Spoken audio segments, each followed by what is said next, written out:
What up, you guys? It's Jody back with another video. I know it's been a long time, almost, a year now? It's been 11 months since I made that first video. Time flies. Man, that's crazy. I never meant for it to be that long, but so much happened after I made that first video. It's crazy. I'll tell you all about it. But first, I just wanted to thank you guys for watching the first video, leaving a comment, emailing me, calling me, whatever it was. I really appreciate that. That's why I'm doing this, so we can connect, talk about our experiences, and come up with solutions. You know what I mean? But yeah, thank you guys. So to start the video off, I want to tell you guys what happened after I made that first video. It's almost like I got attacked. It's kind of crazy, actually. Um, so when I was making that first video, I was in the middle of moving. Right, I was supposed to be moving like the next day or two. So right after I made that first video, like 2 days after that, I finally moved into a new place, me and my wife and my kids. And everything was going fine. I moved into the new place, was there for probably like 2 or 3 days. And then one day my wife wakes up saying that her eyes are burning, right? And I'm like, all right, well, you want to go to the doctor, whatever? And she's like, nah, I think it's just allergies. So I'm like, all right. So I go to work. I work almost the whole day, and my eyes start burning at the end of the day. Like last hour of work, they start burning like uncontrollably bad. Like if there's nothing I could do, it was just bad. Like no eye drops, no nothing could help. So I get home. By the time I get home, she's in excruciating pain, just burning eyes, dry. She can hardly open them, saying that she's like can't see, super blurry. So I'm like, all right, we need to go to the doctor. Mine are starting to hurt too. Maybe we ate something poisonous or whatever, right? So as time goes by, we both are, it turns out we're getting conjunctivitis, right? Like pink eye in both eyes, which is crazy. I've never even gotten pink eye ever, right? So to get it in both eyes is something crazy to me. And both of us were getting this. So now we're stuck, right? Neither one of us can really see. It's super blurry. It's like we're blinded. We get all the gunk and all the, sleep and all that nasty stuff in your eyes. They were kind of just like stuck shut. No medication would work. No pink eye drops would work. Nothing like that. So it's just both of us. We're both blind, trying to get around in the house, help each other out. Neither one of us can work, and we got 4 kids, so it's kind of like just a mess over the next 2 weeks, right? It was just crazy, right? And nothing worked. It was crazy, and the craziest part is it was just us two. And usually, pink eye, I guess certain types of pink eye is really contagious, right? And my kids never got it. Well, obviously we tried to, be careful so they wouldn't get it, but usually, I have 4 kids. Usually one of them would have at least gotten it. But I'm glad they didn't. But that's the strange part. It was just us two, and my wife kept complaining about feeling like this sensation over her eyes, and I thought I was the only one. It felt like kind of like something was like electromagnetic feeling, like when you guys go through the DEW thing. It kind of felt like that when I used to go through that. But I don't know. So about a week and a half goes by. Finally, we can open our eyes a little bit, and we start to heal. But the other crazy part is both of us on one side of our body, and it's kind of like in our bed, facing towards the window. One side of our body started peeling, like when you get sunburn. It was just our neck, our arm, all the way down on just one side, which was crazy. And she felt like, she's like, am I getting burned? On our face, everything, our skin just started peeling, right? And I'm like, I don't know what's going on. But, after about a week and a half to 2 weeks, we finally start to heal. Things go back to normal. We stop feeling this weird sensation. When I'm getting back to work, the next morning, I finally can go back to work. I go outside to my car, and both of my back tires are flat on my Jeep. both of them, sitting on rim, you know, which is like, I don't know. So my car's sitting back like this. First day back, I'm like, I got to deal with this now, and I'm just getting back to work. So I had to change 2 tires in the morning on my first day back to work. But whatever, it happens, you know. So I do that, go to work, come back home. Only about a day passes, and then my wife starts to develop this crazy cyst on her head, by her hairline. Humongous. It's crazy. It just comes out of nowhere. So big that we had to go to the hospital, and they had to, you know, like get the inside and remove it with the like string and all that. But she's never had anything like that, so she was just tripping out, right? She was just like flipping out about it, and we didn't know what was going on. It was just one thing after another, and then there was some other stuff, and where we live, and I mean, it was just a sequence of events. Things just kept happening one after another, right? But yeah, a lot of people would look at that like, you know, gang stalking, gang stalking, or that they're being attacked or whatever like that. And I don't really think about it like that, you guys. Like, and that's what I wanted to kind of talk to you about in this video. Things happen, you guys. You know, um, you can't look at everything like it's this gang stalking thing, right? Because it starts to make you kind of get consumed in it, right? And that's what the goal is. So you start going through all this trauma, and it causes you to be paranoid, which is totally understandable. It gets you like nervous and paranoid, and thinking that everybody's in on it and all this stuff, right? And that's one of the tricks. Don't get consumed in this stuff, you guys. I know there's some channels out there that, you know, constantly are filming and trying to prove to people what's happening around them, and it's never going to be possible for you guys to prove this, right? If someone's not going through this, as you know, it's a very personal experience. You're not going to be able to prove that it's happening. You're just going to look crazy. You're going to make yourself look more crazy than people already think you are, right?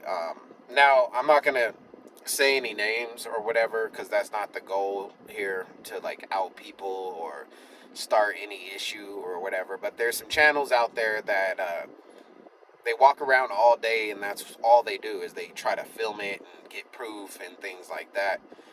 Which is, you know, totally up to them, and I get it. When this started happening to me, I did the same thing, right? So this is not anything against them, but the problem is they're getting other TIs, you know, targeted individuals, consumed in it, right? They're kind of like pushing fear in a way, right? Because you start to go into this place of like everyone's in it, all my neighbors, all my family, and you start to kind of give yourself this delusion, right? And that's not true. It's just not true, right? I went through the whole moving 3 times, trying to get away from it, trying to, you know, figure out how everyone is in on it, following me around and all that, and that's not the truth, you guys. I mean, think about it this way. Think about how many people they would have to hire, and how many people they would have to pay, um, the training they would have to go through, the resources, the money. Think about that, you guys. It's not likely. Um, what you're going through is a spiritual experience, right? And the way I can prove that is there's 3 people that I know. Well, me and 2 other people that have gone through this, and the only people that this has stopped for are me and those 2 other people, and they did the same exact thing as me, right? And it was a spiritual thing. It was getting closer to God, seeking Him with your whole heart, you know, pretty much being on my last stand and just crying out to God.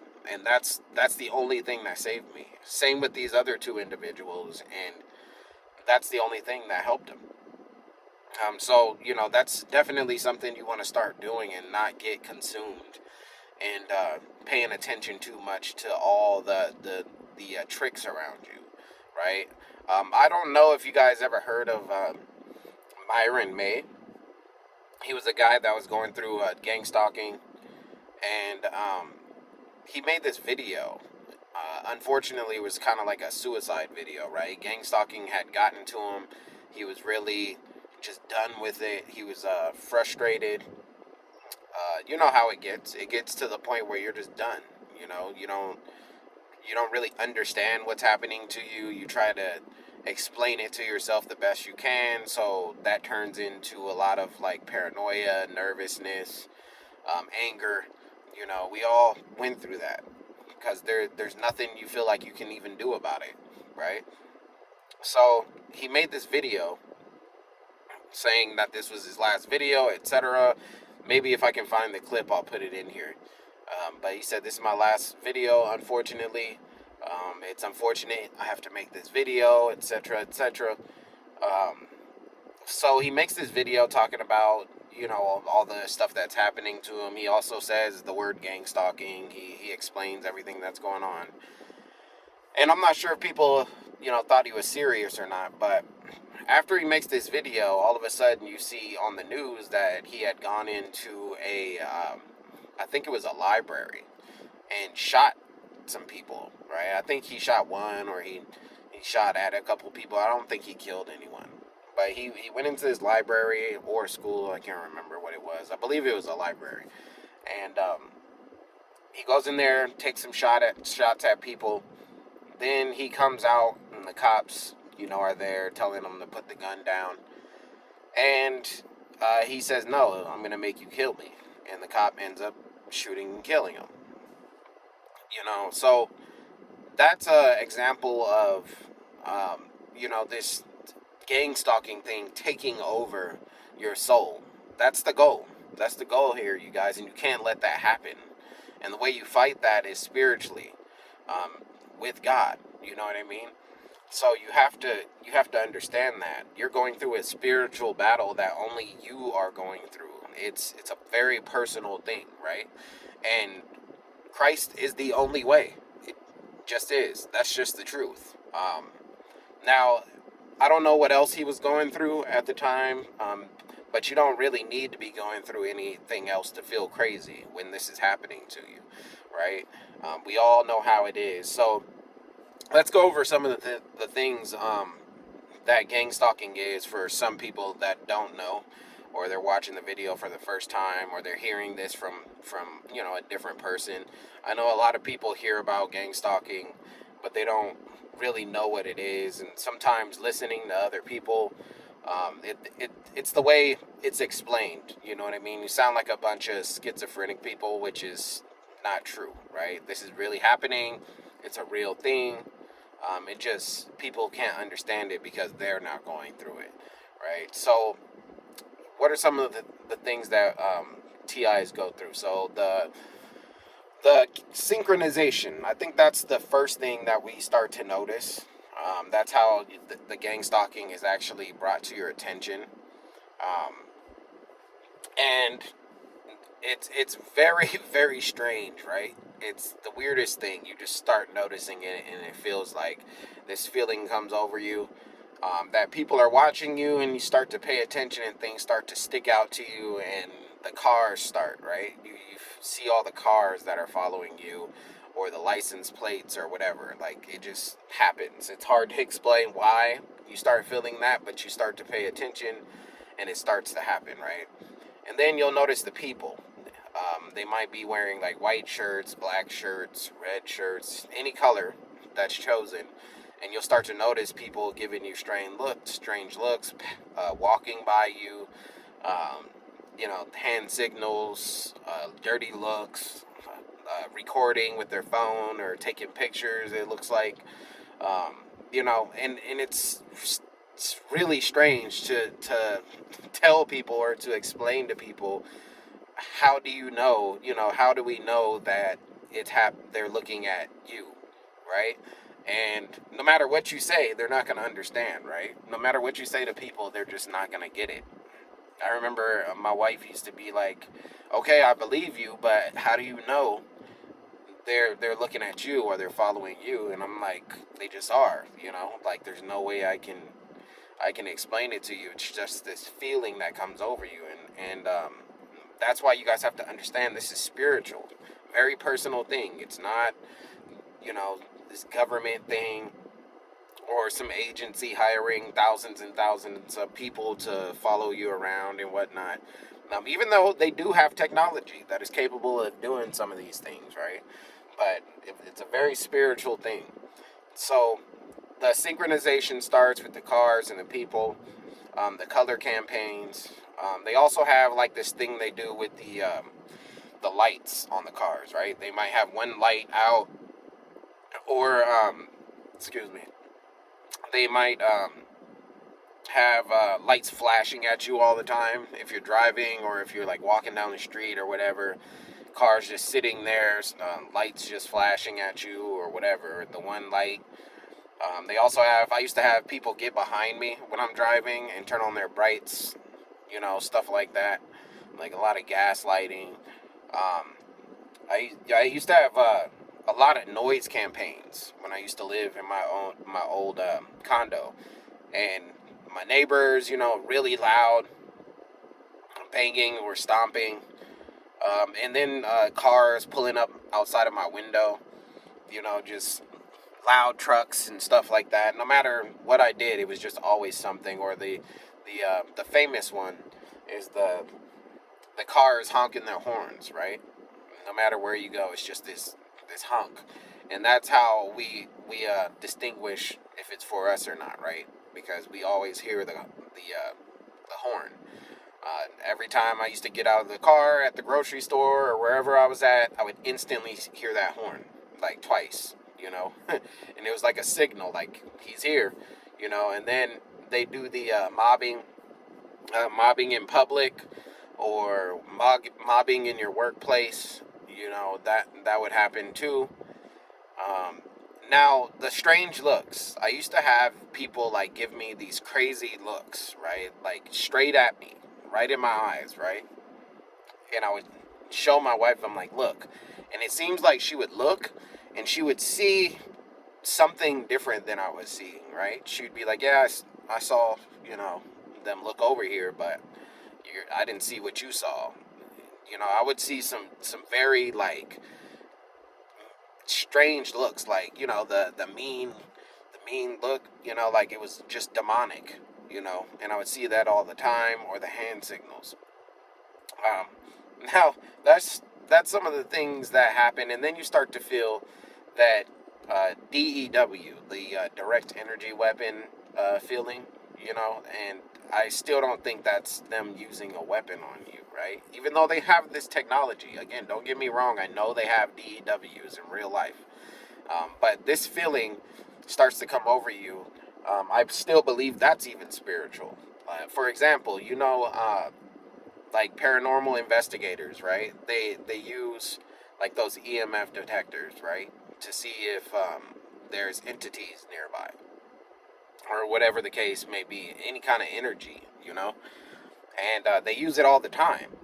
So that feeling that's coming over you, I believe it's just a demonic presence, because it feels like no matter where you go, it's just there.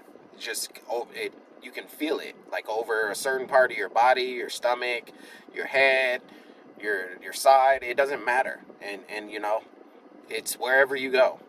You know. So that's what I think it is, you guys. And again, I'm not trying to be any guru or like know it all or whatever. At the end of the day, we really just don't understand it, right? So no one can really just definitively say, um, I know what it is, and that's one of the keys to this. You can't just think like, oh, I know everything. This is why it's happening, and this is fact. I'm just telling you my experience, and trying to share it with you guys so it can help you, because my experience ended. A lot of you are still going through it, and I hate that that's happening to you. You know what I mean? I really do. It changes you. You know, when I was going through this, I got super numb. I just got numb to everything, right? Um, I stopped talking to people. I stopped smiling. Um, just it makes you a different person. It takes that spirit out of you, you know. And again, like Myron May, it could take your soul. You know, it could kill you. And that's the horrible part about this. And that's why one of the reasons why I tell you guys, be careful with those videos where you're just watching someone try and record it all day, and that becomes something like a job to them, you know, trying to record and get proof. I understand that you feel like you need to protect yourself and try to get proof if anything happens to you, but it's just not a good thing to get consumed in it, you know. Get closer to God, start getting in the Word, uh, the Bible, and just ask God for understanding and protection, and that's what you have to do, you know. And I promise you, eventually, on God's time, you know, you'll be saved, and just you have to let God take over, you know. And I believe at the end of the day, it's God like reaching out to us, giving us another chance, right? Because I know when my gang stalking started, it was after a while of me doing some things that I shouldn't have been in, right? I told you in the first video, I used to like, I'm a curious person, right? I'm a Sagittarius. I want to know everything. I just want to explore things, right? So I was dabbling in witchcraft, right? And magic and doing stuff like that, right? And that brought a certain energy into my life. And a lot of you guys are doing the same thing. I know a lot of people have done this. Um, I hear a lot of TIs tell me, if they're being honest, yeah, I've done that. I've dabbled in, you know, uh, witchcraft, uh, drugs, whatever the case may be. You can even unknowingly bring this energy into your life. We live in a very crazy world these days, guys, and I know you can feel it. There's like this spiritual presence that's getting stronger, right? The enemy is trying to take over as many souls as possible, right? That fight between good and evil is very real in the spirit realm. It's a war, you know. Um, so yeah, just be careful, you guys. I mean, it can happen with the movies you're watching, with the people that you're around. Yeah, like friends that you have that do witchcraft or whatever the case may be, and you might not even know they're doing it, and they're just, you know, it's happening.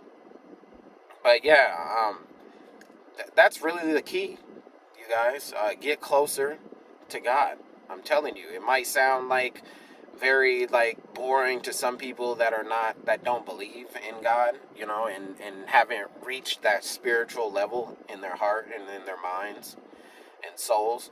But it's the only way, right?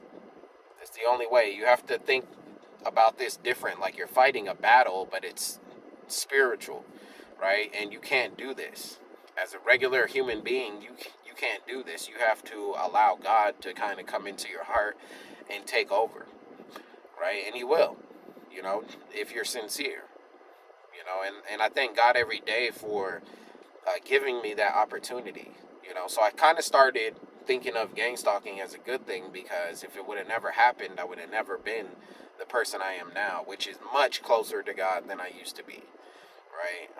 And I'm hoping the same for you guys, you know. But yeah, I just wanted to make a short video for you guys. I know it's been a while. I'm gonna go ahead and end this one here. I will be putting up more videos more often this time, since everything is okay now. But yeah, thank you guys again. I'll be getting in contact with some of you that I've been talking to. But yeah, leave a comment or email me. I think I put my email in the description. But yeah, thank you guys. God bless you. Christ is the way, the truth, and the life. Um, and good luck.